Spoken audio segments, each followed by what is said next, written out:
The Grave. Written by Guy de Maupassant.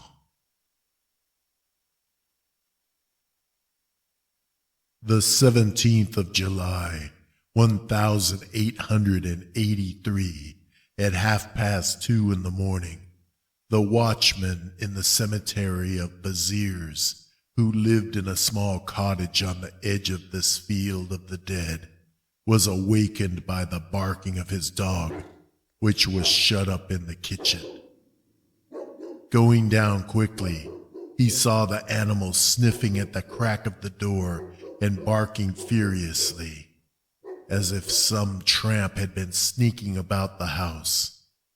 The keeper, Vincent, therefore took his gun and went out. His dog, preceding him, at once ran in the direction of the Avenue General Bonnet, stopping short at the monument of Madame Tomoiseau. The keeper, advancing cautiously, soon saw a faint light on the side of the Avenue Malenvers, and stealing in among the graves, he came upon a horrible act of profanation. A man had dug up the coffin of a young woman who had been buried the evening before and was dragging the corpse out of it. A small dark lantern, standing on a pile of earth, lighted up this hideous scene. Vincent sprang upon the wretch, threw him to the ground, bound his hands, and took him to the police station. It was a young, wealthy, and respected lawyer in town, named Courbetaille. He was brought into court. The public prosecutor opened the case by referring to the monstrous deeds of the Sergeant Bertrand. A wave of indignation swept over the courtroom. When the magistrate sat down, the crowd assembled cried, "Death! Death!" With difficulty, the presiding judge established silence. Then he said gravely, "Defendant, what have you to say in your defense?" Courbetaille, who had refused counsel, rose. He was a handsome fellow, tall, brown, with a frank face, energetic manner, and a fearless eye. Paying no attention to the whistlings in the room, he began to speak in a voice that was low and veiled at first, but that grew more firm as he proceeded. "Monsieur le Président, gentlemen of the jury, I have very little to say. The woman whose grave I violated was my sweetheart. I loved her. I loved her, not with a sensual love, and not with mere tenderness of heart and soul, but with an absolute, complete love, with an overpowering passion. Hear me. When I met her for the first time, I felt a strange sensation. It was not astonishment nor admiration, nor yet that which is called love at first sight, but a feeling of delicious well-being, as if I had been plunged into a warm bath. Her gestures seduced me. Her voice enchanted me, and it was with infinite pleasure that I looked upon her person. It seemed to me as if I had seen her before, and as if I had known her a long time. She had within her something of my spirit.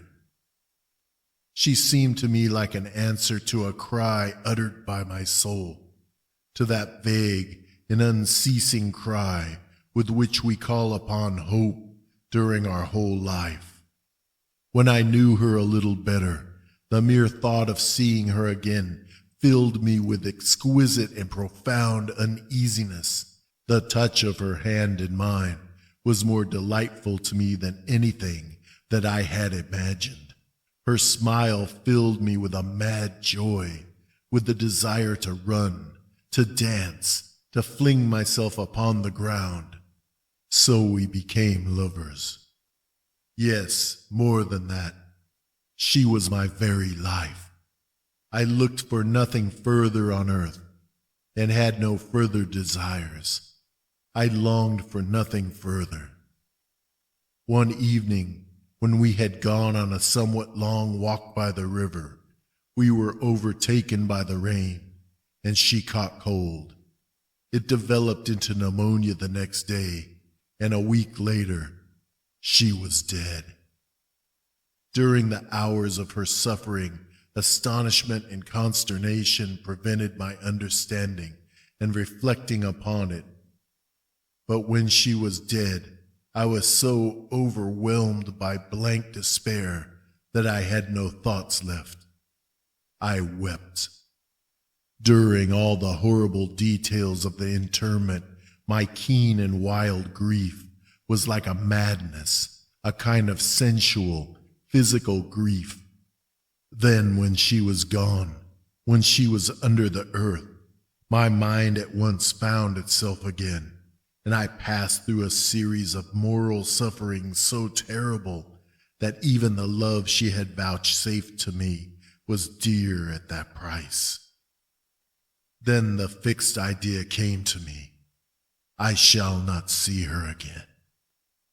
When one dwells on this thought for a whole day, one feels as if he were going mad. Just think of it. There is a woman who you adore, a unique woman, for in the whole universe there is not a second one like her.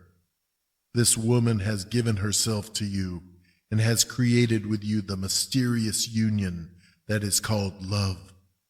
Her eye seems to you more vast than space, more charming than the world, that clear eye smiling with her tenderness.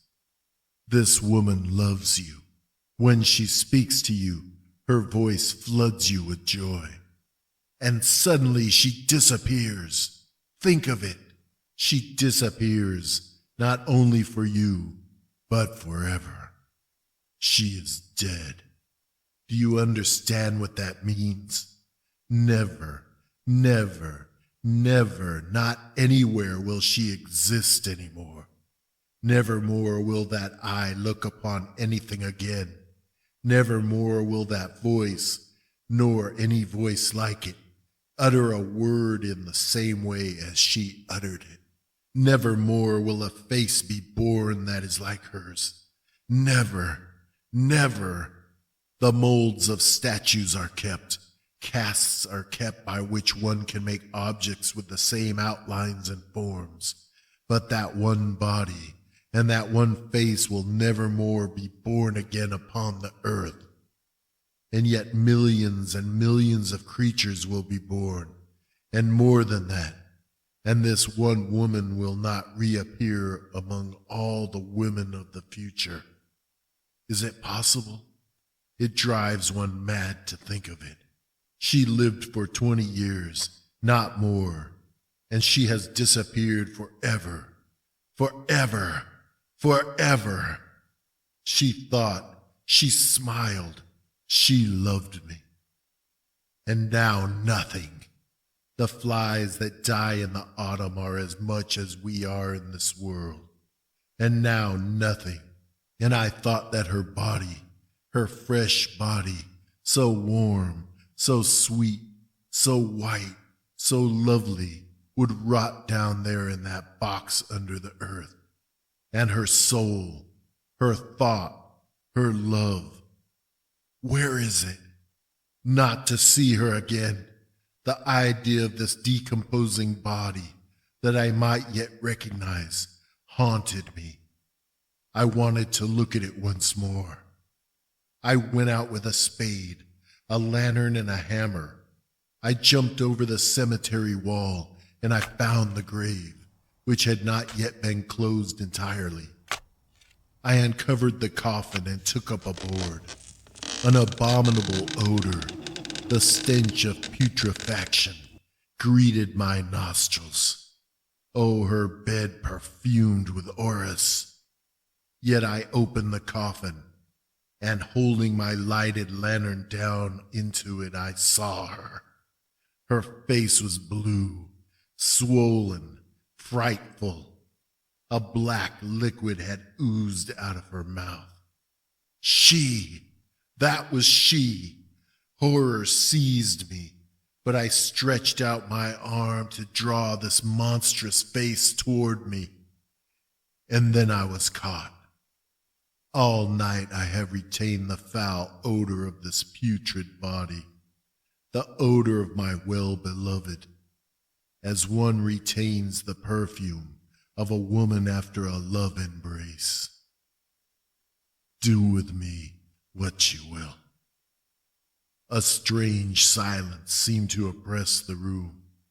They seemed to be waiting for something more. The jury retired to deliberate. When they came back a few minutes later, the accused showed no fear and did not even seem to think.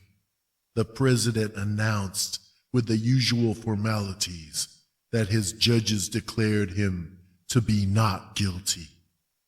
He did not move, and the room applauded.